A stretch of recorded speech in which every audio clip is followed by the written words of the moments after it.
Hello, Voices from the Bench community. I'm Don Bell, Vice President of Product Marketing with Ivoclar. If you are in the market for a new milling machine or one of our furnaces, I invite you to connect with one of our sales associates and explore the great deals and financing options now available. Our robust and dependable machines were designed to make your laboratory more efficient and profitable and are optimized for our IPS Emax and Prime Zirconia materials. Our PM7 also allows you to do digital dentures with our game-changing Ivotion puck.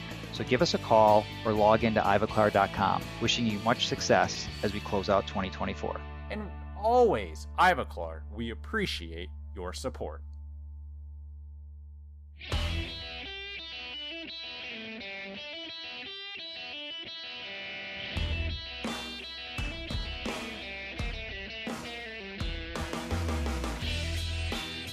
Welcome to Voices from the Bench, a dental laboratory podcast. Send us an email at info@voicesfromthebench.com and follow us on Facebook and Instagram. Greetings and welcome to episode 338 of Voices from the Bench. My name is Alvis, and unfortunately, Barb cannot be here this week. We have been doing this podcast for 338 straight weeks. Barb and I have never missed a Monday release. Whatever life throws at us, we still find the time to record and bring you highlights from an industry we both love so much. Barb felt absolutely terrible about not being able to be on this episode's intro. She wanted everyone to know why, and she wanted me to read this. Hi, everybody. I have never missed an intro before, but due to a tragedy in my immediate family, I need to be with my sons. My two sons, Zach and Sean, lost their father on Thursday. He was a kind and wonderful father and extremely close to both of our sons. He was only 58 years old and way too young to die. So please, please hug your family and anyone you love and make sure you live your life with no regrets. I don't know how to move forward at this point, but I will do so with as much courage and love as I can. Please, if you believe in any higher power, pray for my sons and myself as we try to figure out how to rebuild. I hope to be back soon, but we'll try to just breathe for now. God bless Barbara. Barb, our hearts go out to you and your family. Please take the time you need to heal and come back to us soon. But I do know that Barb would want us to continue the show as is. So, for obvious reasons, I'm recording this before the Race for the Future Triathlon in Fort Worth, Texas. I'm heading out there tomorrow, doing the race on Sunday, coming right back because I have a crazy busy Monday schedule already. So quickly, we wanted to thank everyone that have donated to both Barb and my team, The Abutments. Now, of course, all the money seriously goes right back into our industry, so others can benefit. You know, if you want to go to a course, there's a grant for that. You want to get your CDT, boom, another grant. Want to go to the wonderful Visions 21 meeting? Yep, another grant. So go to dentallabfoundation.org to look at all the amazing opportunities, and just because the race is over, you can still donate to this wonderful organization all year long. So this week we bring back, for the third time, David Lesh. David knows the ins and outs of dental labs and how they can increase sales and increase profit. And we learn that one does not always equal the other. He dives deep into the financial details that lab owners need to understand to boost their profitability. We also think it's smart for non-owners to also understand how it works behind the scenes for a lab to be successful. And the answer to that is just not more units. Now, David uses terms that I personally didn't fully understand. You know, stuff like income statements, P&L reports, cost of goods sold, gross margins, and accrual accounting. I don't even think I'm saying it right. And I'm not one to shy away from admitting my ignorance. So David does a great job explaining to me like I'm a third grader. But really, one of the coolest things he shares is a really unique approach to setting prices based on turnaround times, which of course can significantly increase the average selling price and your overall profitability. So go ahead and put on your thinking caps and join us as we chat with David Lesh.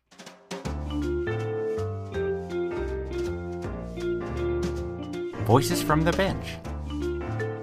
The interview.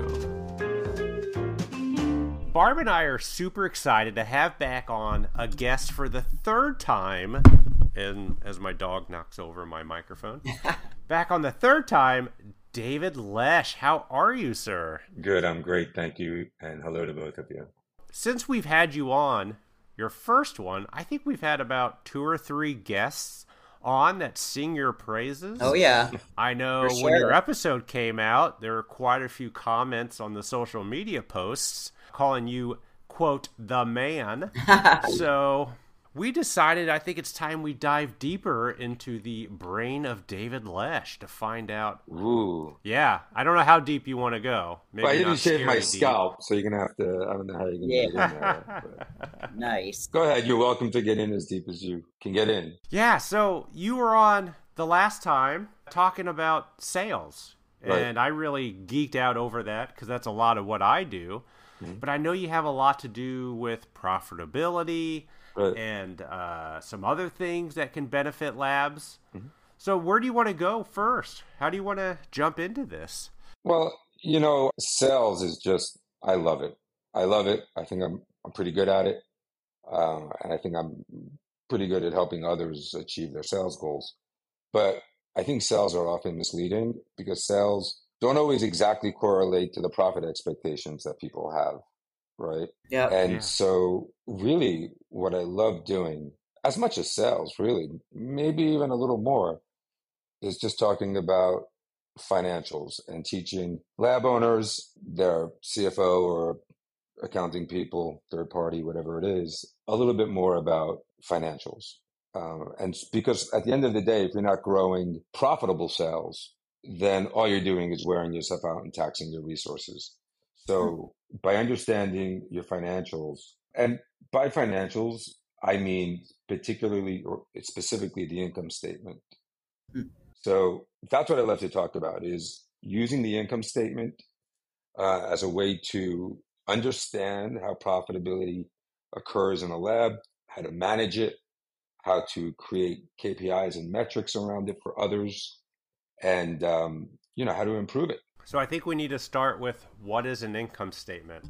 Okay. I don't Yeah. own a business. I don't understand all the terms. Yeah. So basically, the income statement, probably it more commonly as the P&L or the profit and loss, right? Oh, Okay, yeah. yeah. Okay. That makes sense. Yeah. So the profit and loss is the income statement. Of the 3, quote, financials, you've got your income statement, you've got your statement of cash flows and your balance sheet. Again, income statement, P&L. There's only one that will help a lab owner manage the operational efficiency and the profit that results from that. And that's the income statement. It makes me really happy when I work with owners on their income statement, understanding how profit is generated in the business. And then they start reciting it back to me, and it just makes my heart go through my shirt.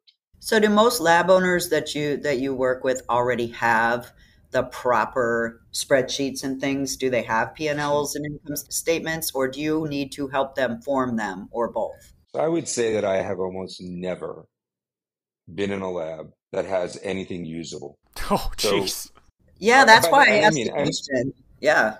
Go ahead. Labs, you name it, every size and everything in between. I have to say, I understand why.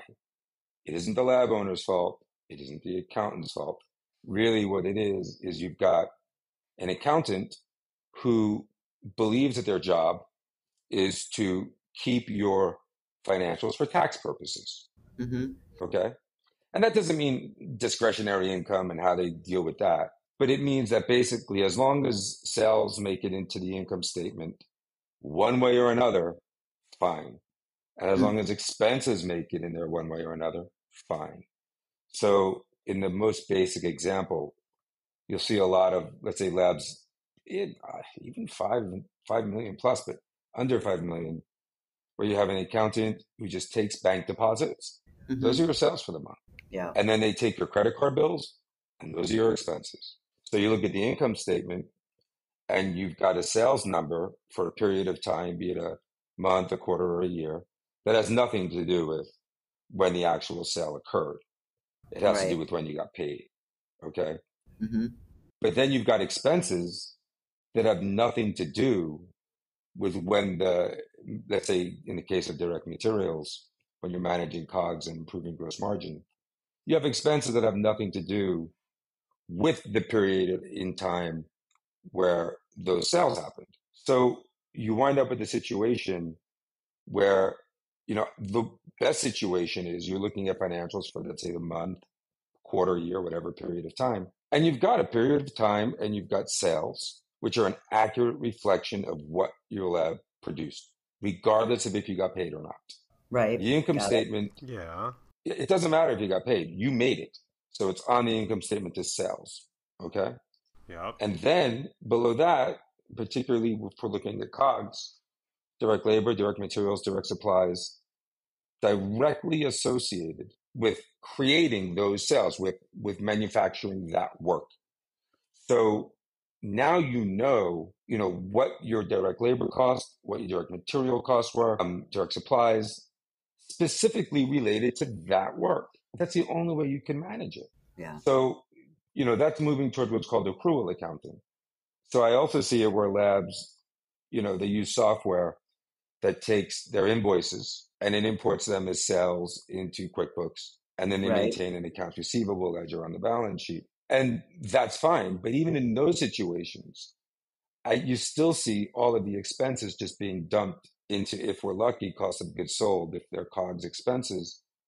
But a lot of times they're just dumped just everywhere throughout. And so even if, a lot of lab software will let you export to QuickBooks. And so, lab owners will use that for sales, but the expenses are wrong. Mm-hmm.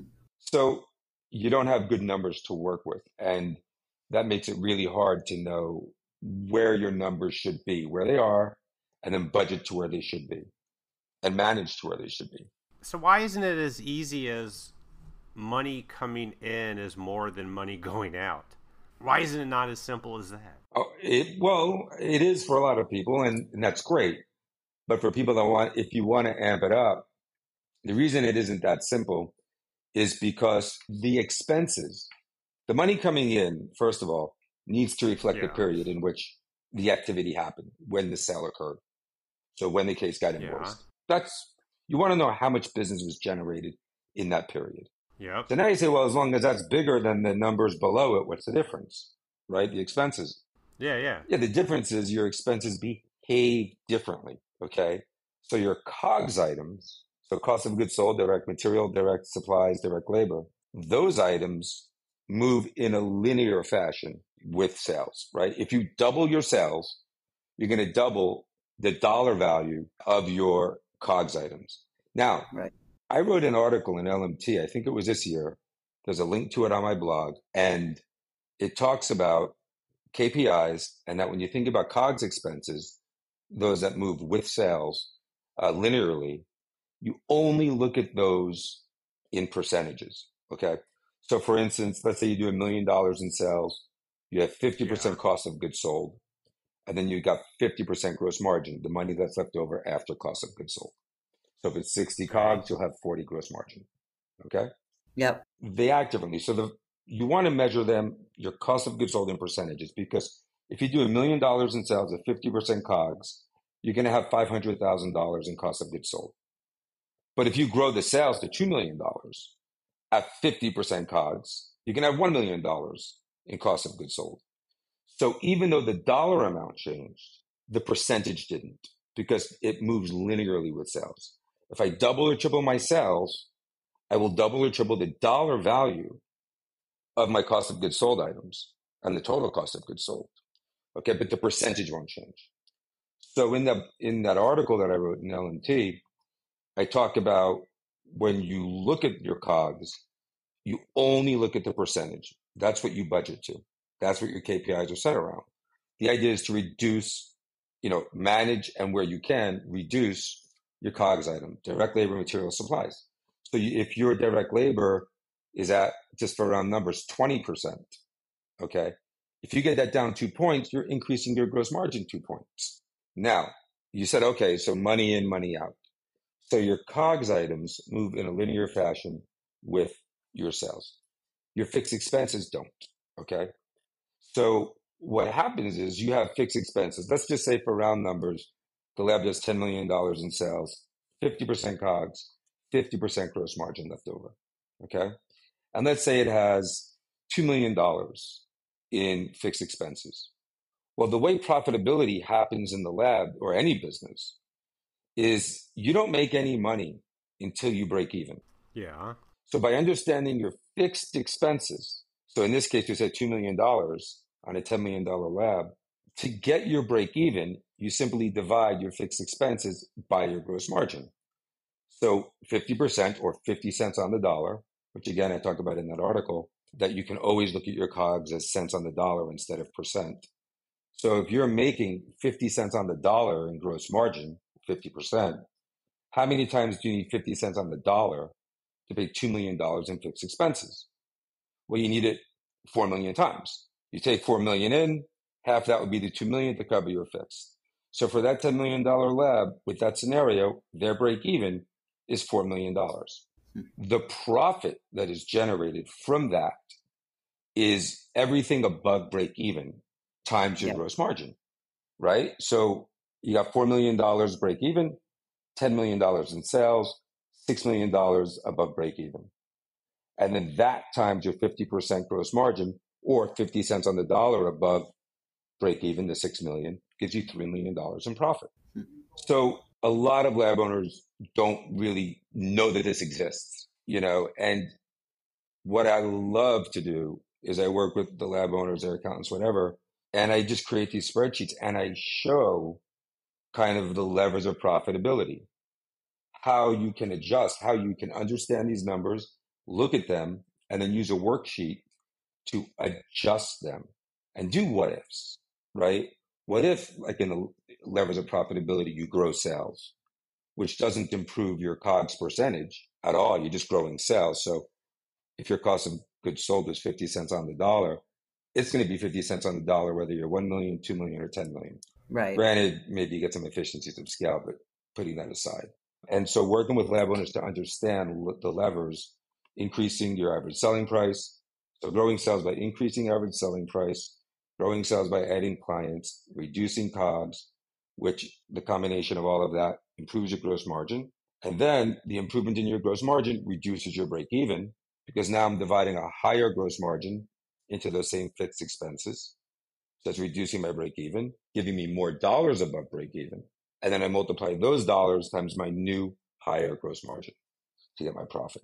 And that's the longer answer to why isn't it just my sales minus expenses? You've had some people on there that I've done this for. They said they never made money until they understood this. I've got clients of all different sizes where, they work hard in the business, that they're the owners, they started the company, and they really believe that, let's say it's a $3 million lab and, they're just not making as much money as they thought they'd be making. And they had to work really hard to get to $3 million. And the thing they don't understand is once you're above break even, let's say you're a 50% gross margin lab, every dollar is worth 50 cents in profit, right? So like if you did 3 million and you worked really hard and you barely eked out 12%, okay, well, now every dollar that comes in, you're making 50 cents on that dollar because I'm above break even. And then, so it's not that you get to where, a lot of lab owners, they get the business to where it's making enough money, everyone's getting paid, they're getting paid enough. Then they're exhausted and they just don't have the energy to have to go through that to grow the lab. But that's where the profitability really starts. Once you've gotten to that point of break even and you're generating some profit. Is that a longer answer than you expected? Yeah. Yeah, and much more confusing. Yeah. All right. Do you want me to do it in a less confusing way? Yeah, I want you to talk to me like I'm a third grader. Because honestly, I'm sure there's people out there that understand this, that love this stuff, that live for it. I just don't follow how understanding numbers can change without changing what you're actually doing. Okay, so let me do the third grader explanation. Yes, please. Okay, I'll start with that. By the way, I don't want anyone to accept that. I want people to aspire to understanding it the way that I explained it, right? but I'll do third grade. Totally. Yeah. Totally, please. So basically, let me think. If I was telling a third grader, I have daughters, so I'll pretend it's a girl. Hey, sweetie. So when you get $1 in for selling your lemonade, the lemonade costs you 50 cents to make. Yep. In terms of the powder and the liquid, right? Yep. So that costs you 50 cents. And then you have your rent for the table. Let's just say you had to pay rent for this corner. Yep. And that cost you $100. So how many times did you have to sell a glass of lemonade if you make 50 cents on each glass of lemonade in gross profit? How many times did you have to sell a glass of lemonade to pay $100 to use the street corner and fixed expenses? And so the answer is 200. It's the $100 divided by the 50 cents on the dollar that's left over after the powder and the liquid get mixed together. That's your break even. But now you've only paid for the street, the spot for your table. You've only paid the $100. So now you want to take in every dollar you can above that $200 break even because you've already paid for your table. Yeah, that so makes now sense. every dollar you take in, you're making 50 cents on every single one of them. So even though you didn't make any money when you sold the first 200, whatever we said it was, $200 worth of lemonade, and it took you a lot of work. You had to bring the table, you had to sweat, you had to plan everything, and now you're exhausted and you're paying your expenses. But now is where the real fun starts. Because now that you've paid them, every glass of lemonade you sell, 50 cents goes in your pocket. Mm-hmm. So, that's how I'd explain it, that you've got the cost of your powder and your water, and maybe you had to pay someone that works there, this is a more advanced lemonade stand. But, you got powder and water, and maybe you paid your sister to stand at the booth. Well, those are all the costs of making the lemonade. Yeah. Right? So that all cost you 50 cents to do, leaving you 50 cents left over to pay your fixed expenses, the $100. People get tired. I mean, they finally get to where like I said, they carried the lemonade stand over, they did all the work. And, they had to sell $200 worth of lemonade just to pay the rent. Right? Mm-hmm. And, they're lucky to now sell $300 in lemonade. Okay. So now they made $50. 50 cents on, 50% of the next 100. Yeah. And like, okay, I'm 12. I don't need more than $50 this week. I'll take it.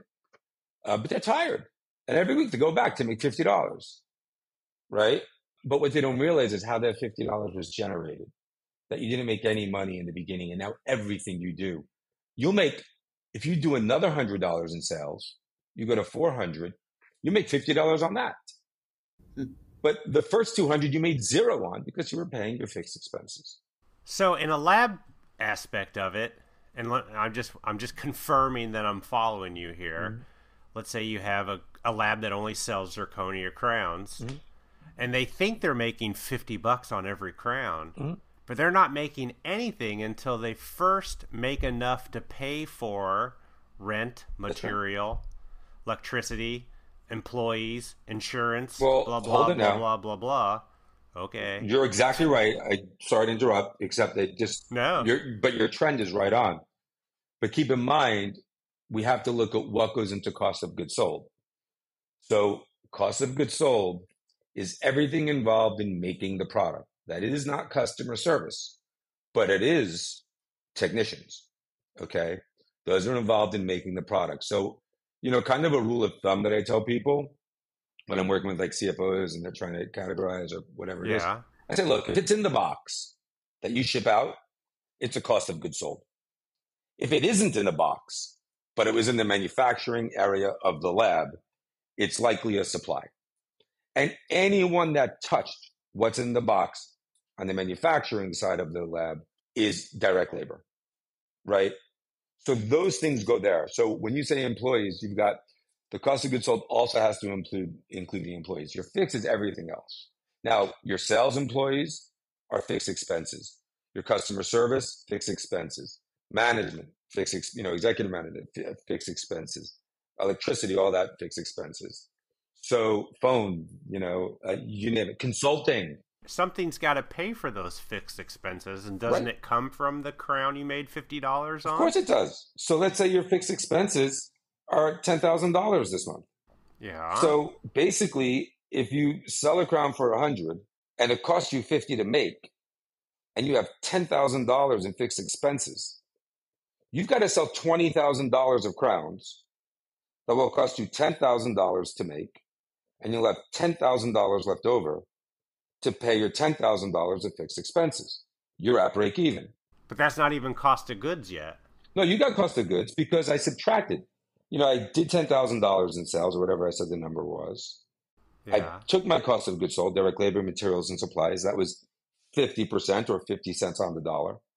And I have left over 50% or 50 cents on the dollar. Yeah. And so now I divide my fixed expenses of $10,000 by that, or whatever I said they were. I think I'm using the wrong numbers or different numbers now. But I divide my fixed by that 50 cents on the dollar. That gives me break even. So go ahead and do your trend again. I was breaking out the employees. You still have to cover every expense within a business in your profit from your crown. Correct. Right? Yes. And you have to cover every expense before you start making money. Right. That's absolutely true. And it resets every month. In a way, it resets every month. It doesn't have to, but okay. Doesn't that make sense that for... Spit it out, I'm trying to Elvis. think of the best way. Yeah, I know. I'm trying here. I have like 100 questions. I'm just ready to get back to my age. Let's go. To your age? Yeah, I don't. We're 12 right now, and I want to be. Oh. Yeah, let's go. Okay. And I'm So if you're sweetie. lemonade... No. Mhm. I mean, you don't make any money until you pay all your expenses, even though you think you make $50 on every crown. Right. You made $50 manufacturing the crown.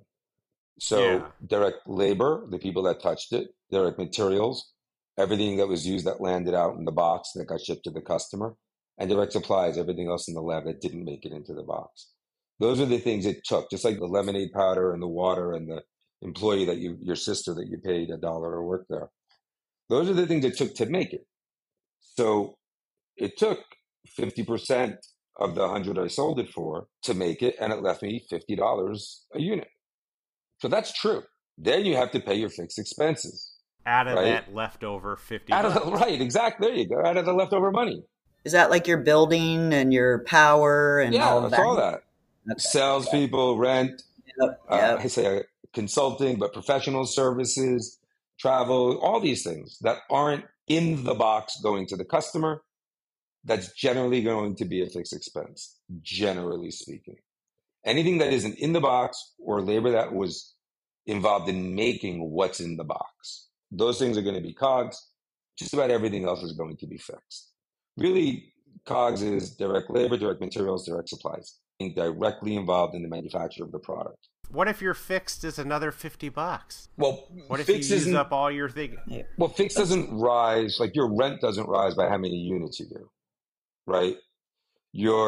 So those things, they generally don't rise in a linear fashion, right? I see what you're saying. Yeah. If you wanted to take everything, because some things in fixed do rise in a linear fashion, right?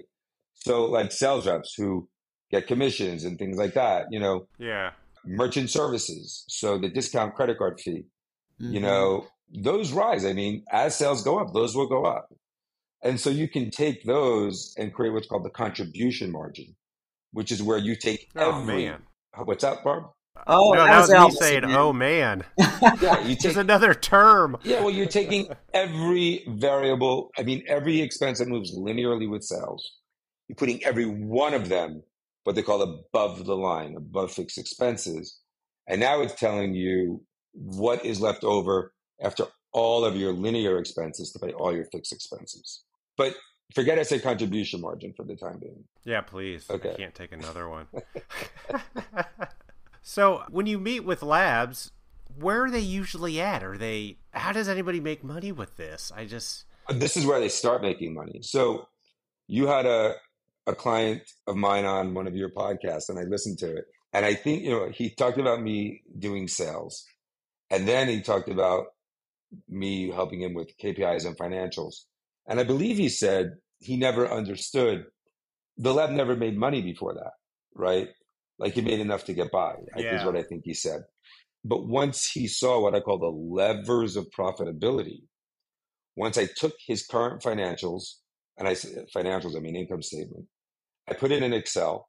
So I'm not messing around with what the accountant has for tax purposes. I'm exporting everything, the accountant sending me everything from QuickBooks. I'm putting it in Excel, or a lot of times people just give me access to their QuickBooks and I export it. And I'm breaking it out. I'm moving the rows around, putting everything where it belongs, so I can take those same numbers that were really meaningless to the lab owner. I mean, it's kind of perfunctory. The accountant sends your financial reports, and the lab owner opens the PDF and closes it. I mean, they just look at the number on the bottom and they hope for the best. But what I'll do is I'll work with my clients, their accountant, CFO, whatever, and then I'll move some things around in Excel, and I'll teach them the formula. And then we can pull the different levers of profitability. So we do what if scenarios, right? So what if direct labor? First of all, direct labor is always the biggest mess. Here's a great example. By breaking out everything properly and by accruing, meaning putting the right amount of labor costs in the right period, your expenses. Here's a great one. You'll never believe this, and you both know the person. This guy hired me. He was only doing $80,000 a month in sales. And I was a big percentage of that. I mean, like in terms of expense. But I give him a lot of credit, right, for doing it. And I showed him the same thing I show so many lab owners, and every lab owner should 100% do this. You go ahead and you take your last 12 months income statement in QuickBooks or Excel, but what they call trailing 12 months, and you break it out by month, right? So, Jan, Feb, March, April, May, or going backwards from now, whatever it is, the last 12 months. And you want to see, for each month, you want to see the amount for each row. And you want to add a column, you can do it in QuickBooks or any of these programs, that right next to each number shows you the percent of income. This alone is going to make every lab listening at least 8% more bottom line. So I'm making a lot of people a lot of money. I'm probably generating, God knows how many $1 million of profit through this. So now I've got every month broken out, right? Month by month. I've got the dollar amount and I've got the percentage of income right next to it. And I can see what my sales are for each month and what each of my costs were. So let's say direct labor. And my direct labor cost, for a particular month was 32%. Another month was 48%. Another month was 18%.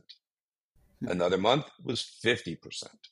And what I show lab owners, and I don't think it's ever failed, is I can guarantee that the month with the highest sales has the lowest direct labor percentage, and the months with the lowest sales have the absolute highest direct labor percentage. And it shows you right there at a glance how inefficiently labor is managed in the lab. Yeah, no doubt. If you have $1 million, I'm just using round numbers, on $1 million lab, that shows at the end of the year financials that they had direct labor costs of 33%. Well, that means that there were months throughout that year that you might have had 19, 20, 21. And there were months in that year that you had 40, 47, 48. Okay. So if you're doing $100,000 a month, you know that on a month where you're 18%, that's guaranteed at your busiest month. It costs you, if you're doing $1 million a year, let's just say $100,000 a month for even math, $100,000 a month. Okay. And you've got 20% labor or 18% labor. Okay. I've got $18,000 in labor. Okay. And I was very busy. The next month, I was down 30%, holidays or whatever, or I overstaffed, who knows? Yep. I was down 20% on sales. But my labor still cost me $18,000. The same $18,000 that it cost me when I was busy. It's still costing me the same $18,000 when I'm slow. Yeah. And it's still costing me the same $18,000 whether I do sales of $60,000 a month, $80,000 a month, or $100,000. So when you look at your best your busiest month over the trailing 12 months, whatever that direct labor number is, and usually the average of your two best months, is probably what your direct labor target for the year should be. So take your two best months, Yep. and so a lab showing 33% direct labor, I guarantee you their target should be closer to 22%. Hell yeah. Guarantee it. Yeah. But that's giant. So now imagine this. That's 10 points. Yep. 10 points that you've gone from, let's say, 33 to 23% direct labor for a year. Okay. That is 10 full points that went right to the bottom line. Yeah. So there's exactly. one client that you both know. When he started with me, he was only doing $1 million. But right away, I showed him this, and we put a bonus program in place for his team to get to the financial KPIs we want, as well as some customer-facing KPIs. And we paid a bonus. So he was making an extra $8,000 to $10,000 a month on $100,000 a month in sales. He wouldn't have thought that was possible. And he was paying $5,000 of it as bonuses to the employees for getting him there. And he was keeping $5,000. The business kept $5,000. Everybody wins. For sure. You can't even start to do that until when you're looking at your trailing 12 months, your direct labor accurately reflects the labor that it took to make that amount of sales on the top of the column. And really, without properly structured accounting, you can't do that. What you can do, I'll say this, is let's say, you're purely cash accounting or a hybrid where, you're accruing your sales based on invoices and then you're just dumping in expenses. That's a hybrid. Okay. So no matter what you're doing, the longer the period of time is of the report, the closer to being accurate-ish it will be. So, because if I look at a quarter, it'll take out some of the month-to-month variability that happens from keeping cash accounting, let's say. Yep. Well, if I look at 6 months, it takes out more of it. It balances it out more. And then if I look at 12 months, or I look at my year-end financials, it takes out really a lot of it. So no matter how off someone's accounting is, if they wanted a budget right now, starting tomorrow or next year, you can use your trailing 12 months and you just have to move some rows around and make sure that the right transactions are in the right rows. You don't have direct material items down in fixed expenses, for instance.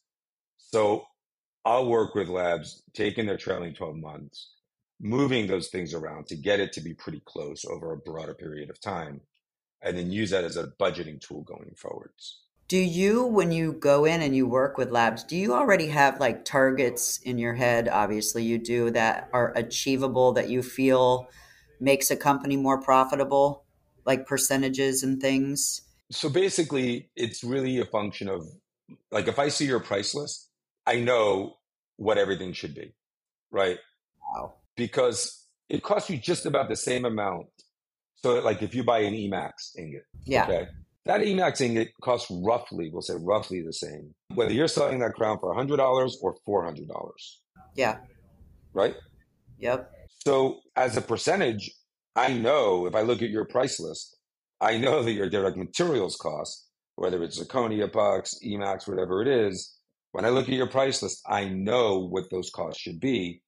So I know what your direct materials percentage should be. Yeah. Okay. Labor, that's going to cost a little more if you're doing $400 units at 100. But again, I know what that should be. And then, supplies, the same thing. So, supplies don't move. The burrs cost the same. Everything in the lab costs the same for supplies. So if I see someone's price list, I have an idea. Now keep in mind, that's just what your price list is. It's not what you sell it for, right? Very true. So the price list says you charge $100, but then you have to look at your customer mix, or basically your customer and your product mix. So yeah, I say I sell it for $100, but I've got 10 customers who pay 80 or 70 who send me 50% of my work, right? Yeah. Or more. So that's going to throw it off. You've got to look at what your average selling price is.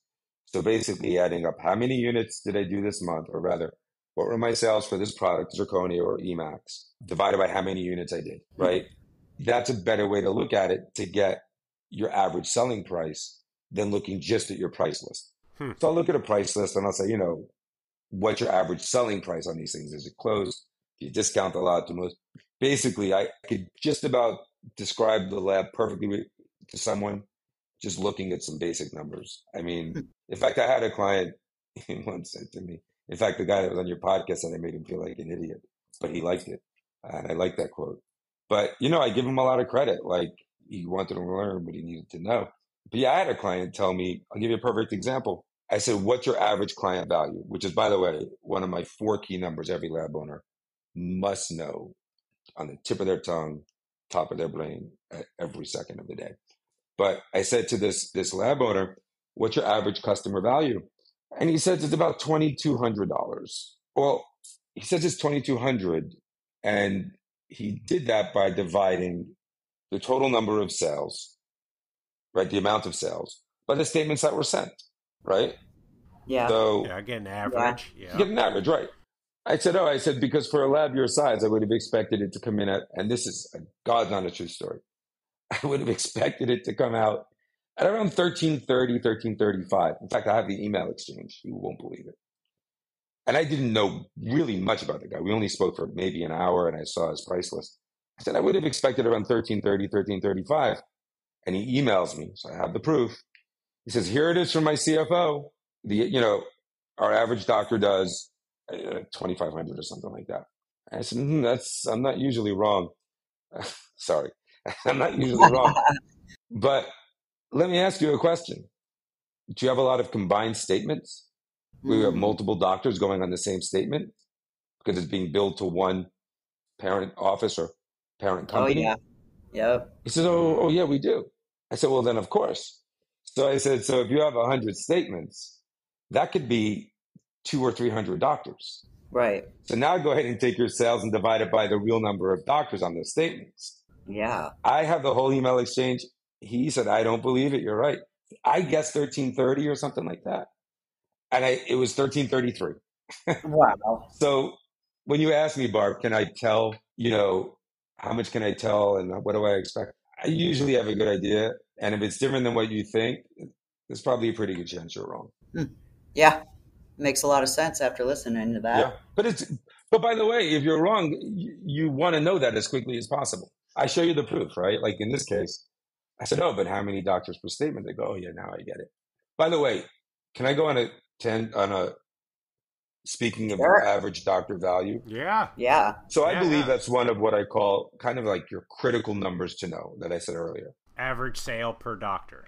What are your average monthly sales per doctor? It's one of my critical numbers because you can plan from that.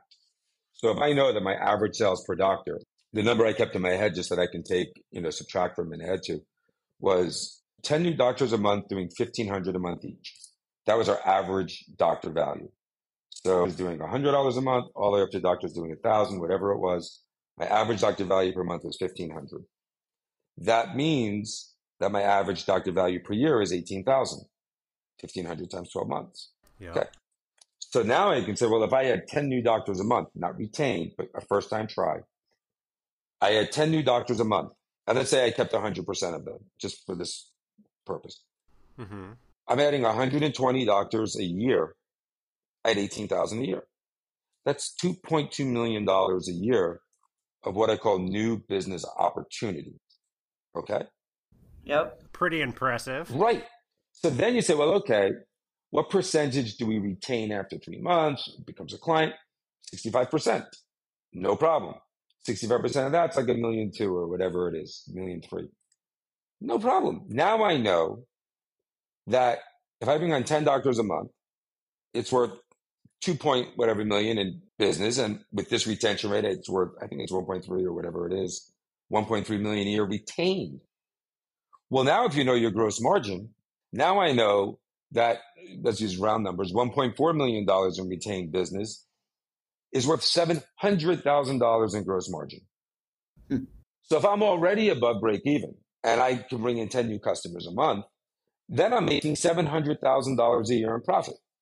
This is what again, people you know and people you've had on your show, this is the kind of thing that when I show it to them, the light bulb goes off. Like, wait a minute, what? Then, in fact, I have a free worksheet that anyone can request on the contact page of my website I call it the Dental Lab Growth Planner. And you just put in some variables about your lab. How many active clients do you have? And what are your monthly sales? And, calculate, what are your annual sales and things like that? What's your typical retention rate? And then you put in the sales goal. And in a very beautiful way, visually eloquent, I'd say, it shows you how long it will take to your sales goal based on these different variables. So if you bring in X number of customers a month, it'll take you this long, but it does better. It says, well, if you want to add inside sales reps who can make on average, let's say 60 calls a day, and you can change all these variables. And then it shows you the pipeline that, if they're making 50 calls a day, that's, what is that? It's, how many calls is that a year? If they're 50 calls a day, it's 1,000 calls a month, right? Mm-hmm. So just over 1,000, 1,075, 50 calls a day, 20.5 days a month. So you're at 1,075 contacted offices per month with the sales rep. So in the same spreadsheet, you can put in what percent of those 1,075, or whatever number it is, did I convert to a hot lead? And then what percentage of that did I convert to committing to a first-time case? And then what percentage of that actually sent the first case?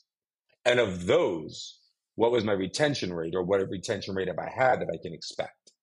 So like in this example, if you're 1,000 contacted customers a month with one sales rep, and they can get 8% to turn into a hot lead, that's 86 hot leads a month. And if 20% of those commit to sending the first case, you're getting 17 to 20, I guess it's 17 commitments for a first case. Yeah. And of that, I think probably at least 30% of people who commit actually do it. That gives you 6 people that send the first case. And then at 65% retention, you're getting 4 long-term customers. That's 48 new clients per year. So then you can adjust all those variables in this totally free worksheet. You can adjust all those variables and create all your own what ifs, put in your sales goals, and it'll tell you how long it's going to take to reach your goal, how many months it will take to reach your goal. It's just beautiful. How do you help a lab determine what is a reasonable sales goal? That's up to them. It's easy to pick a number.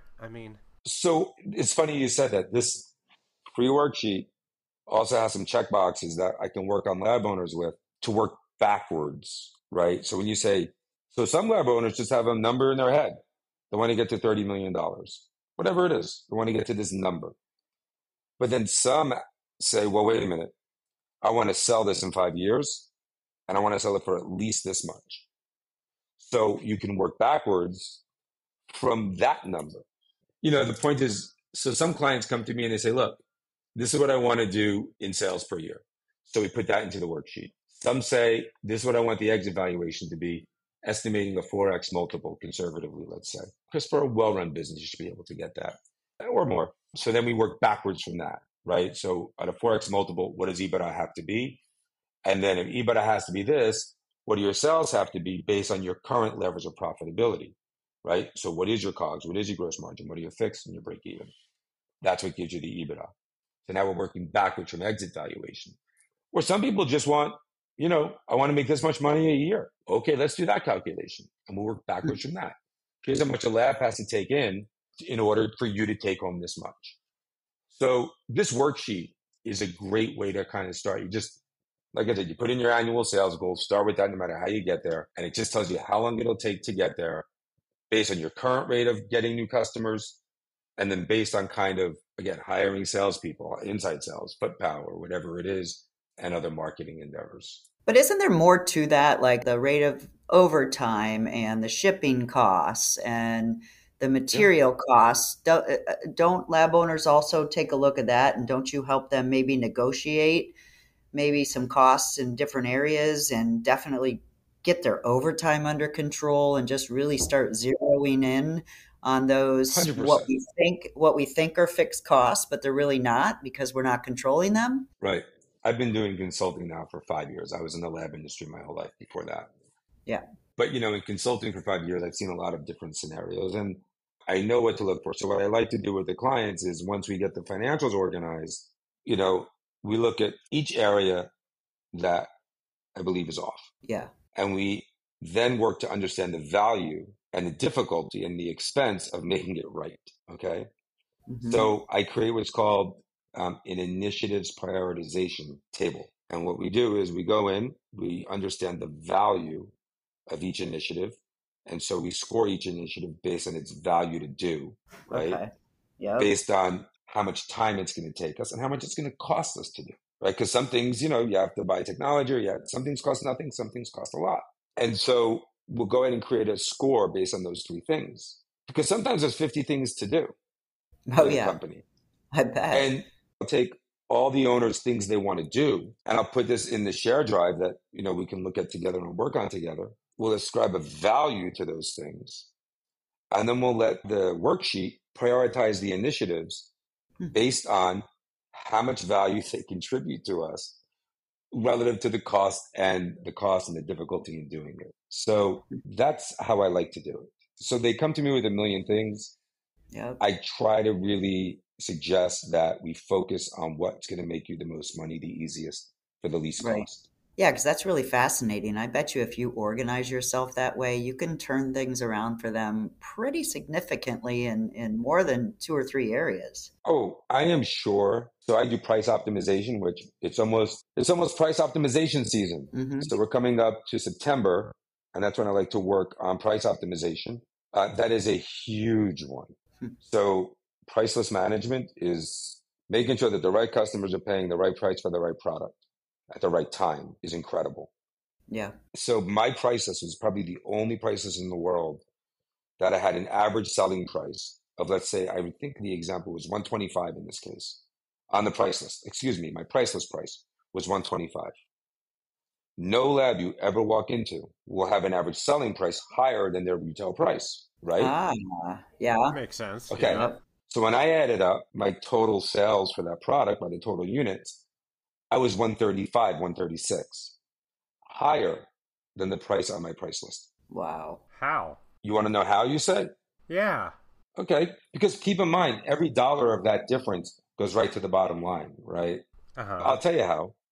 I charged, and this is really important for every lab owner to know. I hate the use of the word rush in a lab.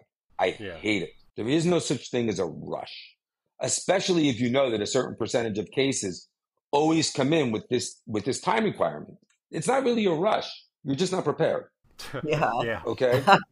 Yeah. And the idea that you can't meet the needs of your client when they need you to meet those needs the most is terrible. Then you want them to have to leave you in a time of need because you can't make a turnaround time. So what I did was, every product we did, we were always maximizing the manufacturing window. So basically, how early could we get it from FedEx? We would actually go to like the depot to pick up our stuff because we could get it earlier. And then what's the latest that I can hold that case until on a single day, which was the time we had to leave to go to the airport, to go to the tarmac, to give it to FedEx. So we would maximize our technical window. By doing that, I gave myself several extra hours a day with every case. And so what I did was, and this is how I increased my average selling price beyond the retail price, was let's say I had a standard 10-day turnaround time of 125. Well, I look at the technical requirements of the case, how long it has to take. So in the old days, if sintering was overnight, there's no way I could do it, ship it the same day, right? Yeah. But what was the absolute quickest that case can be done? And can we get it, in on time and out on time, whether it's iOS or whatever, and then to FedEx? Here's the secret. And this is worth at least 8 points of pure profit to everyone listening. Minimum 8. Right. I took my standard turnaround time, was 10 days, let's say $125 a unit. Then I had that product available. Let's say I can get it out same day. I had 10-day, 9-day, 8-day, 7-day, 6-day, 5-day, 4-day, 3-day, 2-day, next day, same day. I think it went like that. Okay. So in a spreadsheet, going down a column, I had every product, 10 times for every turnaround time. Right. Then I took the price of $125 and I increased it 10% per day. Got it.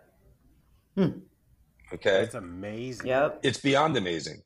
So now when a customer needs me look, if you want to pay me double to do it in 3 days, I'm going to do it in 3 days, or like however the math turned out to be. I've had clients I've done it with where they say, oh, let's just do 5%. Like I did 10% compounded per day. Some of my clients, well, let's do 3%, whatever it is. But it does a lot of things for you. One, I'm letting the client choose any day they want it. That's a value proposition to the client. When you need something rushed, when was the last time you didn't have to pay for it? And there's the word I don't like, but when you need something rushed outside of our business, right? You had to pay for that to get it fast. Oh, yeah, for sure. And as long as someone's willing to pay you double, because your costs don't really go up that much, not if you plan for it. That's pure gross margin. So what I would look to see, what you have to do in your software is you've got to create a different SKU for every turnaround time for every product. So now if you have 100 products, you can have 1,000 SKUs. Got it. And the reason you have to do that is so that when you pull your reports at the end of the month, you can look to see what percentage did I get? What percentage of units were at each turnaround time? 10, 9, 8, 7, 6, 5, 4, 3, 2, 9. Well, once you start looking at that, you can actually start planning, right? Like, okay, I know today, 30% of what comes in today is going to be due out, on a 7-day turnaround time. And then that's what it's going to look like on the production schedule. So you can start planning all that. If you don't create separate SKUs in your software for each product, you can't do that, right?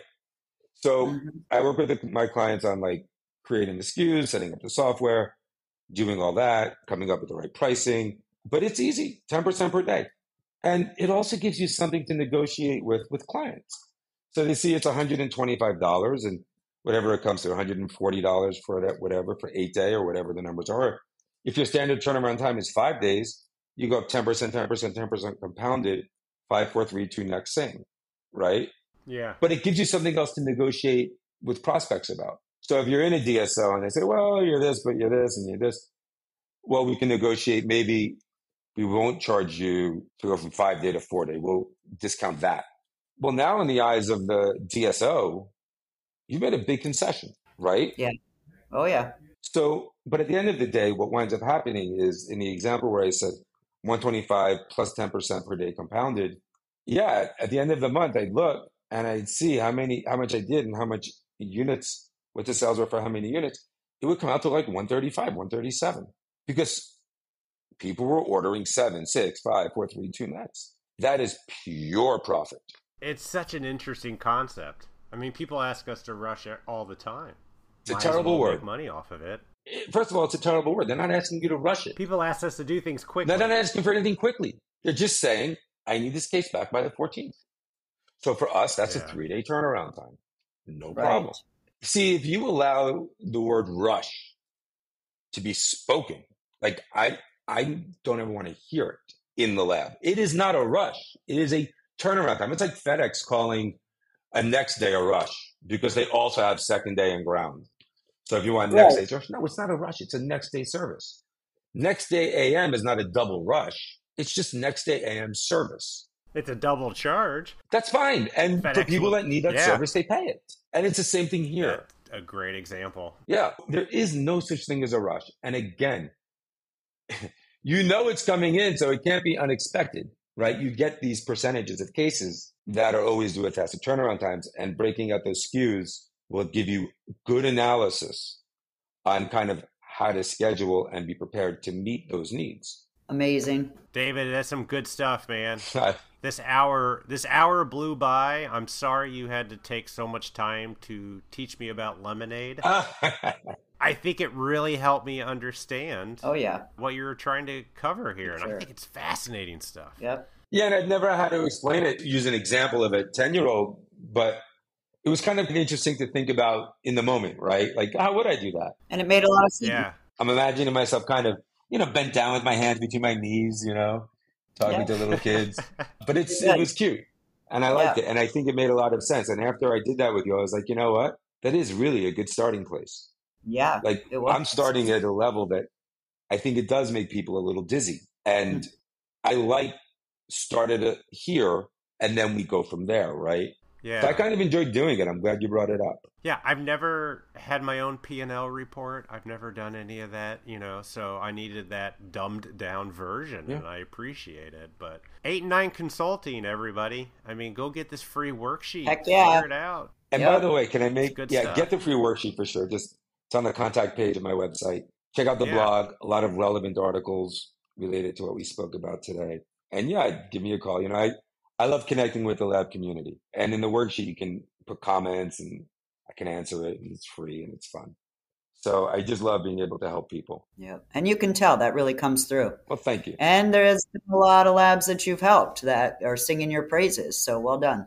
Yeah. Well, thank you very much.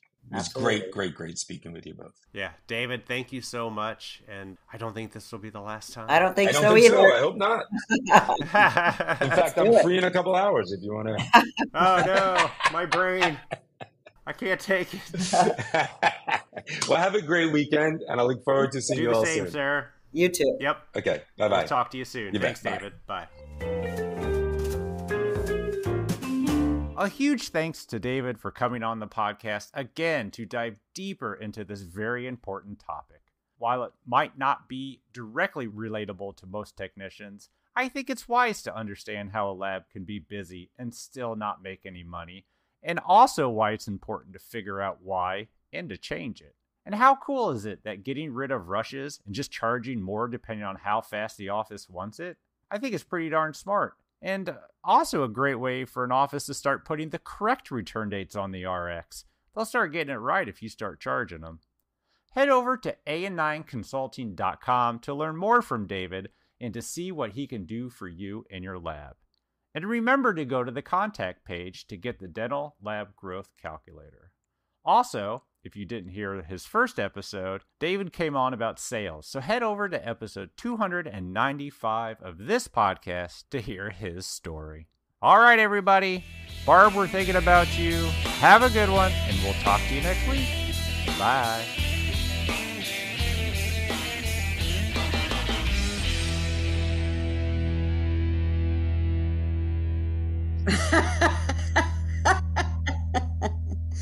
Oh, shit. The views and opinions expressed on the Voices from the Bench podcast are those of the guest and do not necessarily reflect the official policy or position of the host or Voices from the Bench, LLC.